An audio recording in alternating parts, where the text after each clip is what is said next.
Éxito absoluto, esa é a valoración que fai a Deputación de Pontevedra sobre a celebración da 55ª edición do concurso Exposición da Camelia.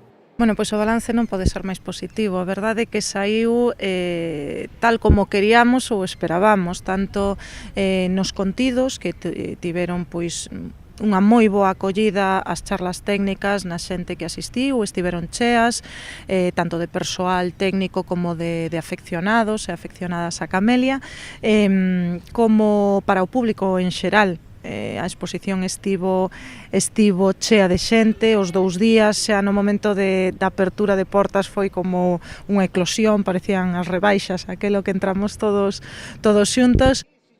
A deputada provincial destaca o interese que suscitaron todos os eventos organizados na exposición da Camelia, sobre todo as charlas técnicas e a presentación do libro Xardíns históricos da provincia de Pontevedra. Pois funcionaron moi ben, sí. Era como a novidade deste ano, era como un pouco facer fincapé na parte máis técnica e productiva da Camelia, entón dar un pasiño máis alá e dirixirnos a xente que se dedica á produción e ao cultivo de Camelia, pois co tema da cuestión fitopatolóxica, das principais enfermidades, de como controlalas.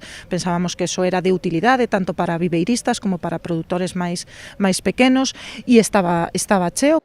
O seu cooking de Iñaki Bretal tamén foi un dos grandes acertos nesta edición. Pois Iñaki Bretal é unha garantía, funciona moi ben, explícase moi ben, está moi ilusionado e moi involucrado con todo o tema da Camelia e funcionou tamén, as expectativas que tiñamos tamén se desbordaron porque, bueno, había degustación, entón tiñamos aforo limitado e estaba como polas esquinas a xente de pé tamén mirando porque, bueno, había como novidades, a tabieira fumada, todo cos pétalos, o aceite, o té, tocou así un pouquiño todas as posibilidades, entón a xente pois sorprende, pero ao mesmo tempo pois queda como dicindo, pois mira, sí que se pode facer, está moi ben. Sí, a xente estaba moi contenta. As camelias das Rías Baixas levantan gran expectación entre os galegos, pero tamén son un referente no resto do mundo.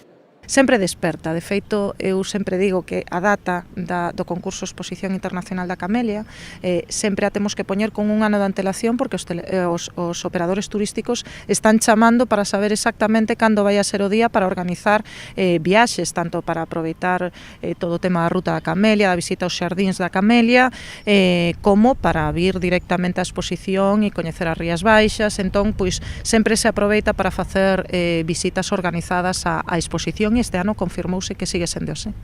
Unha edición que termina e que volve a superar todas as expectativas dos organizadores e produtores. Agora só queda pensar no próximo ano, porque sen dúbida na nosa terra aínda quedan camelias para rato.